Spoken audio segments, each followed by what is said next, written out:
여야가 6일 지방선거에 나설 후보들을 연이어 확정하면서 주요 지역별 대진표가 드러나고 있습니다. 이런 가운데 이르면 오늘 발표될 것으로 예상됐던 새 정부 대통령실 직제와 주요 인선 발표는 늦춰졌는데요. 오늘 두 분과 함께 정치권 소식들 짚어보도록 하겠습니다. 한상희 가천대학교 부교수 그리고 이종근 시사평론가 모셨습니다. 두 분 어서 오시죠. 안녕하세요. 예, 오늘쯤 말씀드린 것처럼 대통령실 직제 개편 그리고 주요 참모 인선이 공개될 것으로 전망이 됐는데 당선인 대변인이 오늘 발표 계획이 없다라고 설명을 하면서 이번 달 안까지 신중히 검토해서 발표하겠다 이렇게 밝혔습니다. 윤 당선인이 내놓을 청사진 어떻게 전망하고 계신지 두 분께 먼저 들어보겠습니다. 한 교수님 먼저 말씀해 주시죠. 청사진까지는 모르겠고 예. 그 직제 개편은 원래 그 선거를 할 때 수석비서관을 폐지한다고 했잖아요. 근데 예. 그거는 애당초 말이 안 되거든요. 대통령실은 대통령실이 해야 될 일이 있는 겁니다. 그래서 이미 뭐 2실 5수석 체제 여기다 이제 안철수 인수위원장이 과학기술 관련 수석을 예. 해달라고 했으니까 직제 문제는 큰 문제가 아닐 것이고 핵심은 인사라고 봐요. 사실 대통령 당선인은 기본적으로 인사하고 의제로 자기의 국정에 대한 기대를 예. 보여주는 거거든요. 그런데 인사 실패했어요. 이번에 갤럽 조사를 보니까 인사 문제가 부정평가 26%를 차지하더라. 절반을 차지하는 거고. 그리고 의제도 사실 지금 대통령 당선인이 장관 발표하는 것 빼고는 어떤 의제를 내보낸 적이 없습니다. 오히려 용산 이전 하나만 의제가 됐거든요. 그러니까 지금 실패 중인데 그 장관을 발표했는데 그 인사도 사실 별로 그렇게 안 좋았어요. 지금 굉장히 뭐 정호영 장관 같은 경우에는 뭐 제2의 조국 교수다 뭐 이런 얘기까지 나올 정도 좀 안 좋지 않습니까? 그런 상황에서 자꾸 지금 트럼프 인사는 안 하겠다. 그런데 이거는 제가 보기 아직 검찰총장 티를 못 벗은 거예요. 검찰총장은 능력, 자기가 친한 사람 능력 위주로 해도 됩니다. 하지만 대통령은 국민 통합이라는 되게 중요한 임무를 띈 사람이거든요. 그래서 능력 위주 인사, 뭐 능력 있는 사람들인지 잘 모르겠는데 그렇게 인사를 할 수가 없는 겁니다. 특히 우리 지금 갈등이 굉장히 강한 사회에서. 예. 이런 상황인데도 지금 그 언론에 오르내리고 있는 인사들은 보면 또다시 서육남, 서울대 60대 남성, 또 아니면 검찰 출신들이거든요. 검찰공화국의 이야기를 들을 수밖에 없는 상황입니다. 그래서 저는 이런 인사 문제에 대해서 상당히 많은 쪽에서 이야기가 들어가고 있는 것이 아닌가. 특히 그 선거를 앞둔 당에서는.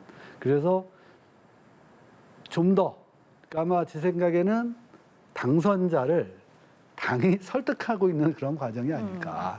인사 문제에 있어서 그렇게 보고 아마 이번에는 좀 대통령다운 인사를 좀 보여줬으면 좋겠어요.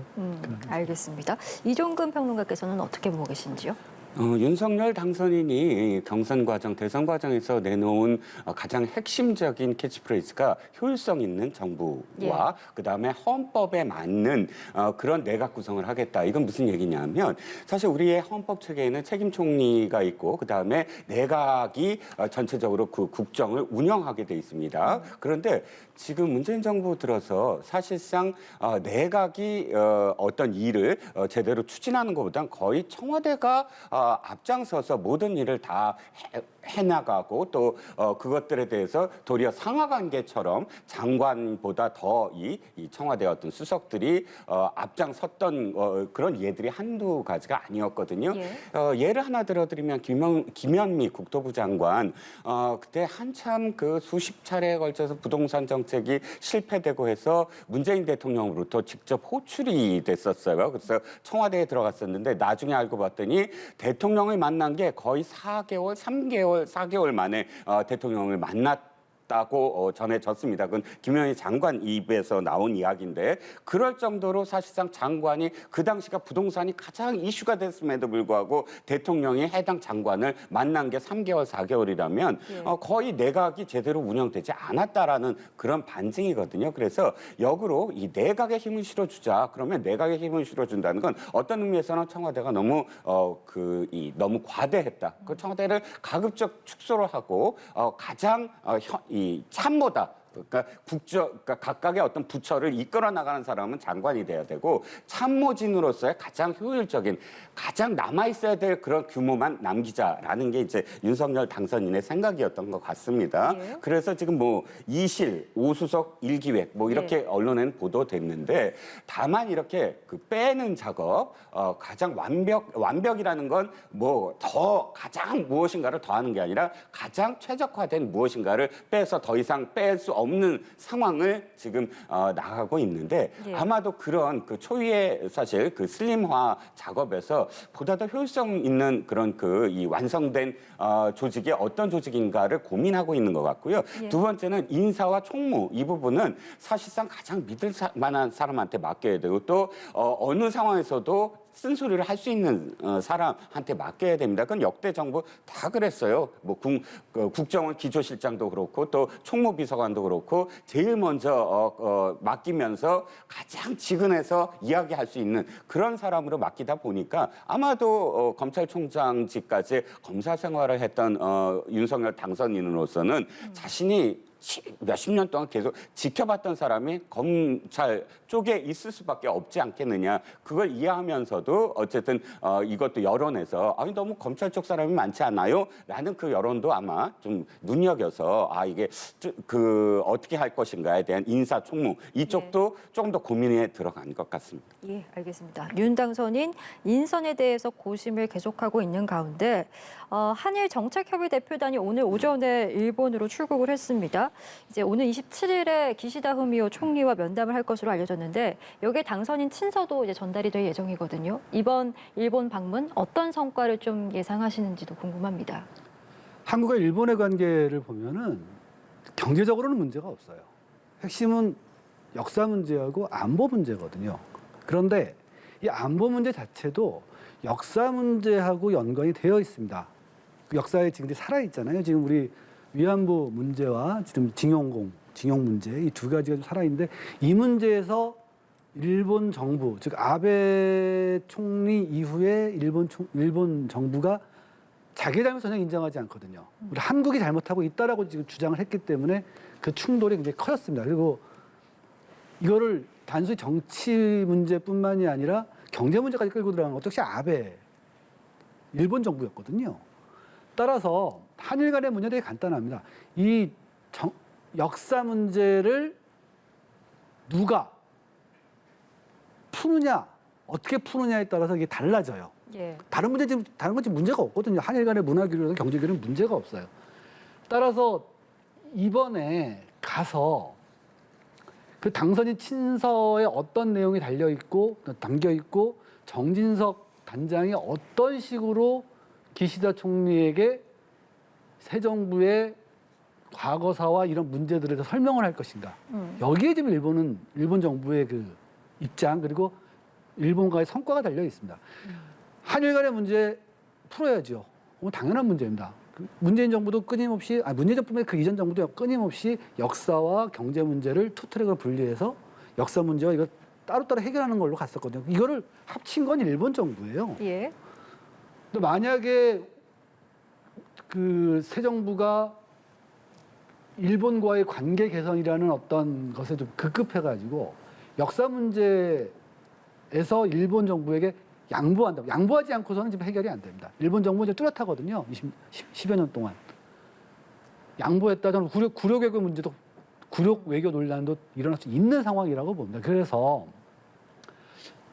저도 뭐 가급적 가서 서로 역사 문제를 조금 톤다운하면서 다시 한일 간의 정치 외교 그러니까 안보 부분을 진전시키는 예. 그런 얘기가 나오기를 간절히 바랍니다. 간절히 바라는데 문제는 그거죠. 무엇을 우리가 양보할 것인가, 새 정부가. 만약 기시다 총리 입장에서는 만약 새 정부가 역사 문제, 특히 징용 문제 같은 걸 좀 양보한다면 최소한 묻어두거나 더 이상 국제사회에서 제기하지 않는다는 정도의 약속이 있으면 전 취임식 올 거라고 봅니다. 굉장히 큰 성과거든요. 근데 과연 그 정도를 할 것이냐, 아니면 그 정도를 안 해줬는데도 기시다 총리를 취임식에 불러들일 수 있을 것인가, 아니면은 굉장히 좋은 메시지가 나올 것인가. 저는 뭐 둘이 만났을 때는 메시지 좋게 나올 거라고 봐요. 뭐 미래 지향적인 네. 관계를 할 것이다. 이렇게 나올 텐데 일본의 언론을 보면 반드시 뒤에 나온 얘기들이 흘러나오거든요. 여기서 잘못하면 구려개혁 얘기 나올 수 있어요. 그래서 저는 기대보다도 좀 우려가 좀 큽니다. 어떤 얘기가 나올지. 예. 기대보단 우려가 크다라는 말씀을 해주셨고 이번 이 방문에서 취임식 참석 여부, 그러니까 기시다 총리의 취임식 참석 여부도 주요 의제가 될 수 있을 것이다. 뭐 이런 전망도 나오던데 실제로 어떻게 좀 전망하시는지도 궁금하네요. 일단 서로 간에 아마도 친서 내용이라든지 혹은 무엇이 의제인가에 대한 어떤 실제로 가서 협의를 하는 과정에서 첫 번째 단초는 기시다 총리와 면담을 하느냐 안 하느냐가 첫 번째 단초일 것 같습니다.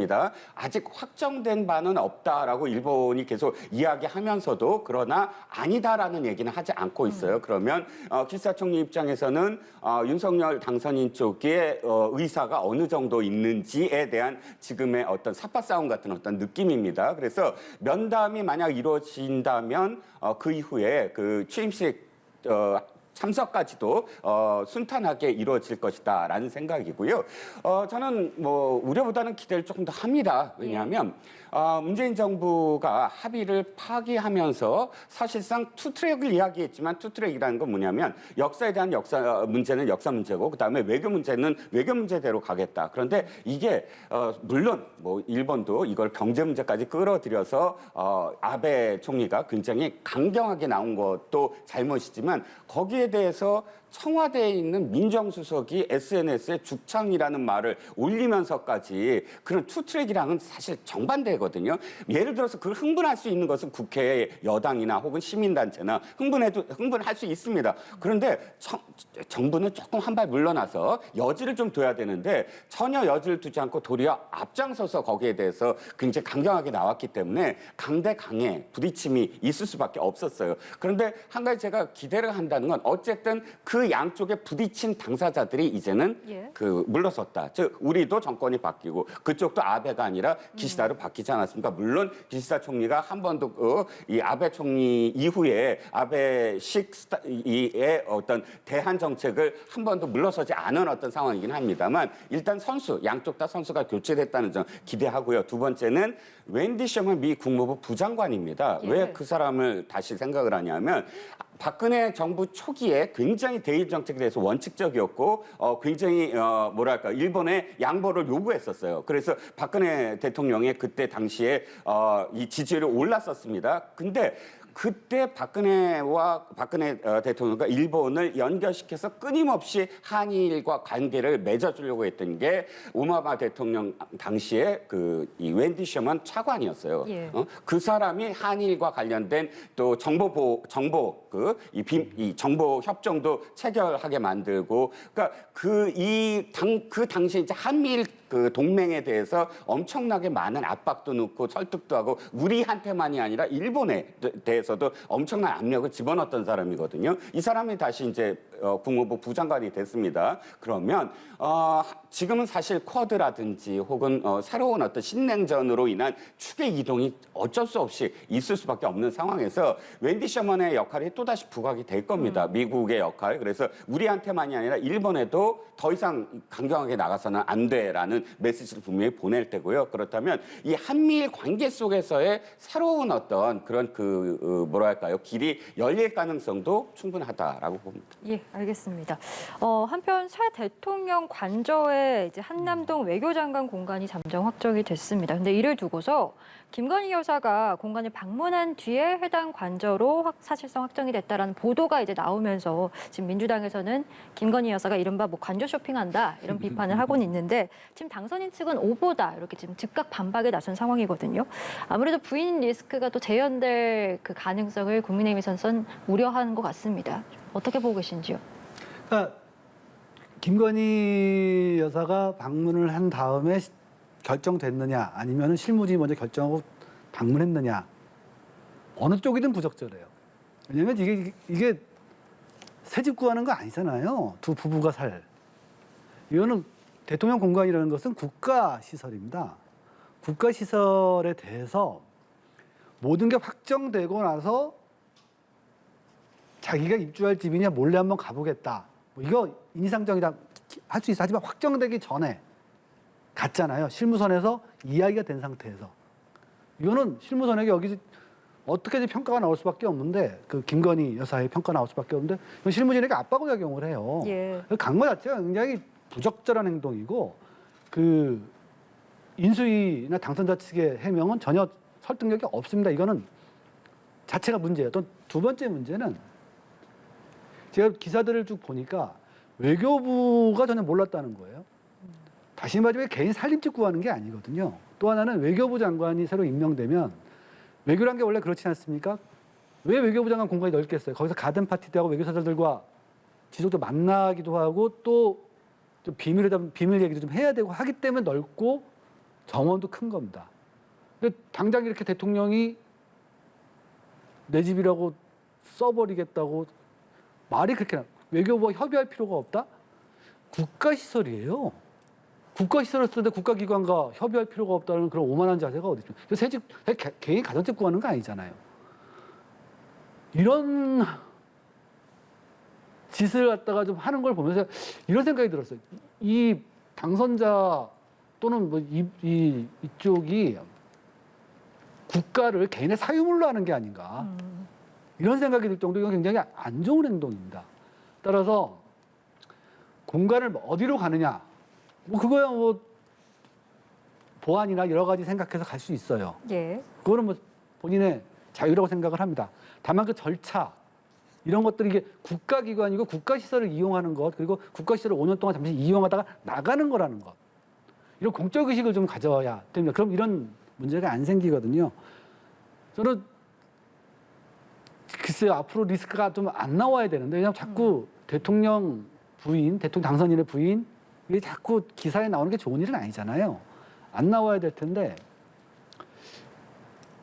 국민의힘에서 많이 걱정을 하지 않을까 싶습니다. 예. 사실관계 무관하게 김건희 여사의 방문 자체가 잘못됐다라는 비판이신데 좀 어떻게 보고 계신지요? 글쎄요, 적절하다, 적절하지 못했다라는 표현은 가능하지만 그럼에도 불구하고 짓은 좀 너무 과한 지금 그 표현 아니셨나 싶어요. 어찌됐든 우리가 당선인이 아직 그 당선인 신분이고 정부가 출범하고 우리가 비판을 하려면 사실 정책적인 부분에서 더 많은 어떤 비판을 할 수 있다고 봅니다. 그건 국가의 미래와 국민의 안정과 그다음에 행복, 국민의 행복까지도 포함되는 어떤 문제이기 때문에 그런데 이 문제를 갖고 적절하다, 부적절하다라는 건 저는 표현 가능하다고 봐요. 그런데 또 부적절 부분도 그래요.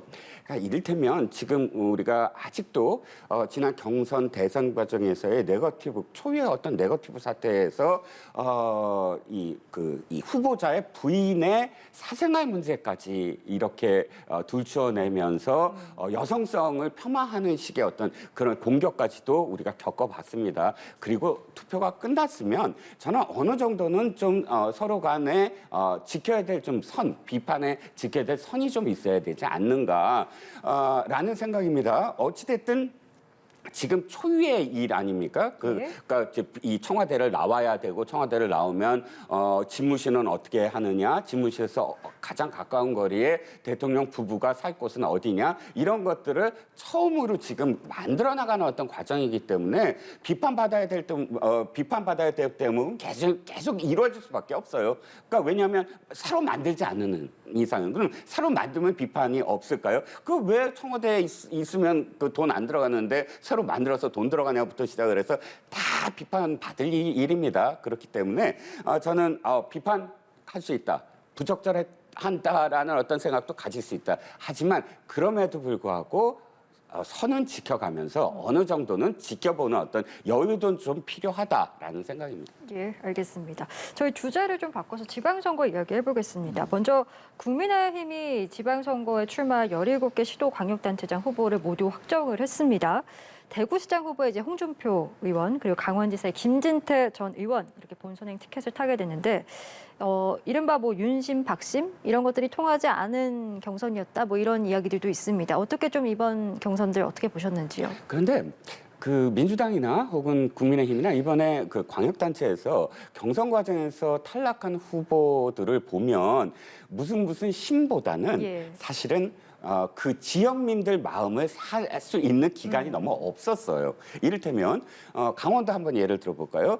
김진태 후보가 갑자기 부활했습니다. 뭐 원래 이 커트오프 시켰다가 그러고 황상무 후보하고 이제 경쟁을 벌였는데 문제는 황상무 후보가 그야말로 이 강원도민들에게 다가가서 악수라도 한번 하고 고개도 숙이고 내가 강원도를 위해서 어떻게 일하겠습니다라고 할 만큼의 시간이 없었어요. 그러다 보니까 이 동정론도 또 김진태 후보한테 동정론도 갈 수밖에 없었고 다시 경기도로 와볼까요? 유승민 후보 굉장히 정말 전국적 인지도도 있고 유능한 어떤 측면에 있어서 다 검증이 어느 정도는 된 후보예요. 하지만 설득을 못하는 건 뭐냐면 왜 대구에 있다가 갑작스럽게 경기도에 왔느냐에 대한 답이 그 답을 제대로 하려면 그야말로 또 시간이 또 필요했어요. 예. 경기도민들한테 다가와서 정말 나는 왜 대구에서 여기로 왔습니다. 그런데 그런 설득을 할 수 있는 시간이 별로 없이 갑작스럽게 왔거든요. 지금까지 국민의힘 출신의 경기도 지사들을 한번 보면 전부 다 경기도에서 사실은 정치를 하신 분들이에요. 예. 손학규 지사, 또 분당이라든지 국회의원을 경기도에서 했고요. 또 김문수 지사 부천에서 3번씩이나 당선된 분입니다. 또 남경필 지사도 수원에서 국회의원 하신 분이에요. 이렇게 경기도에 뿌리 내리신 분이 어쨌든 경기도 지사에 낙점이 됐었거든요. 그런데 유승민 의원은 그런 스토리가 없었다. 그러니까 그런 스토리가 없었던 분들이 무슨 심 때문에 안 됐다라고 얘기하는 건 저는 그럴 수도 있지만 그보다 우선되는 건 도리어 더 지역민들의 마음을 살 수 있는 시간적 여유가 없었다는 게 더 요인이었다고 봅니다. 예, 민주당에서는 이제 서울시장 경선 후보로 이제 가능성이 점쳐졌던 박영선 전 장관이 출마를 고사하면서 송영길 전 대표, 박주민 의원, 그리고 김진애 전 의원 이렇게 3파전이 됐습니다. 결국에는 예상했던 인물들만 남게 되면서 뭔가 새로운 인물도 제시하지 못했고 오히려 계파 갈등만 노출했다 이런 지적들이 잇따르는 것 같습니다. 계파 갈등이라는 표현을 하려면 양쪽 계파를 대표한 2명이 싸워야지 계파 갈등이 되는 건데 여기 특별 계파 충돌은 없었어요. 그러니까 계파 갈등보다는 제가 보기엔 이런 거 명심이라고 그러는데 뭐 박주민 의원은 명심이 없었겠어요. 예. 열심히 했는데 계파 갈등이면 저는 관리의 잘못이라고 보고요. 아까 우리 이 선생님도 말씀을 주셨지만 광역자치단체장은 인지도가 있어야 돼요. 그래서 새로운 사람이 나오기 굉장히 새로운 사람도 인지도가 있는 사람이 나와야 됩니다. 그런데 특히 서울시 같은 경우에는 그래서 인지도가 없으면 뭐 되지가 않아요. 예. 그래서 결국은 오랫동안 했던 의원이나 뭐 당 대표, 당 중진급들이 나올 수밖에 없는 게 광역자치단체장 선거고요. 제가 관리 문제라고 하는 거는 우선 새로운 인물을 만약에 옛날 박원순 시민운동가로서 명성이 있었지 않습니까? 이런 명성 있는 사람 새로운 인물을 끌어들이지 못할 거면 내부에서 경선 관리를 조용히 잘 치렀어야 돼요. 그런데 이거를 새로운 인물을 들여오지도 못하면서 비대위원장이 무슨 뭐 누구는 부적합하니 뭐 이런 얘기를 벌써 해버리면 부적합한 사람이 돼버리는 거거든요. 그러니까 갈등이 노출될 수밖에 없어요. 그렇다가 또 그런 문제가 있으니까 또 컷오프를 했다가 컷오프를 하고 나니 이게 후보가 없거든요. 예. 다시 살아날 수밖에 없습니다. 그래서 민주당이 이번 서울시장 선거는 다른 데는 뭐 관리가 되고 있는 것 같은데 서울시장 후보 경선 문제는 민주당이 좀 경선 관리에 상당히 실패한 케이스가 아닌가. 뭐 불리하다는 건 다 아는데 더욱더 불리하게 만든 예. 그런 거 아닌가. 이건 민주당의 잘못이라고, 관리 잘못이라고 봅니다. 예. 마지막으로 저희 인사청문 정국과 관련된 이야기 좀 해보겠습니다. 이제 내일부터 본격적으로 한덕수 국무총리 후보자에 대한 인사청문회가 진행될 예정인데 현재 뭐 민주당과 정의당에서 이제 연기를 요구하면서 열릴 수 있을지도 지금 불투명해진 상황입니다. 두 분께 짧게 30초씩 어떻게 전망하시는지 여쭙겠습니다. 먼저 말씀해 주시죠. 일단 한덕수 총리의 국정 운영 능력에 대해서는 이미 노무현 정부 시절에 이해찬 총리가 한덕수 국무조정실장 시절 자기가 이렇게 보니까 너무 능력이 있어서 그 부총리를 이렇게 천거를 해서 부총리가 됐다가 총리까지 되신 분이에요. 그렇다면 민주당에서도 능력은 인정할 수밖에 없는 것이고요. 또 이제 그 여러 가지의 고액, 그러니까 고액 보수 또는 처가의 어떤 자산 이런 문제들은 사실상 처가가 굉장히 그러니까 사대문 안에서 오래전부터의 자산가였다고 합니다. 신문로의 집을 이렇게 물려줄 정도라고 하니까요. 그래서 부인의 어떤 고액 그 증식 논란도 사실 어머님이 이렇게 돌아가시면서 남겨주신 어떤 유산 이런 문제라고 하니까 아마도 뭐 이 자료 제출로 어느 정도는 해명이 될 수 있는 부분이 아닐까 싶습니다. 예. 저는 좀 아쉬운 게 왜 맡으셨을까 싶어요. 제가 보니까 공직 그만두시고 사실 이런 거는 일반 국민들에게 별로 안 좋거든요. 고액 보수를 받고 이런 거는. 이런데 공직을 또 할 생각이 있었으면 이런 짓을 하면 안 되는데 공직을 하실 생각이 없으시니까 하셨을 거 아니에요? 이런 문제들이 계속 있었을 거 아니에요? 그러니까 관리가 안 되셨겠죠. 왜 맡으셨는지 모르겠는데 다만 이런 문제가 있어요. 이게 완전히 뭐 보이콧을 하거나 만약에 동의해서 크게 국민들이 보기에 너무 심하지 않은데도 동의를 안 하면은 이게 발목 잡기 프레임에 걸릴 수가 있습니다. 예. 따라서 어떤 형태로든지 이루어질 것이고 거기서 검증이 어느 정도 된다면 통과되지 않을까 저는 이렇게 보고 있어요. 예, 알겠습니다. 오늘 두 분 말씀은 여기까지 듣도록 하고요. 한상희 가천대학교 부교수 그리고 이종근 시사평론가와 함께했습니다. 말씀 고맙습니다. 감사합니다.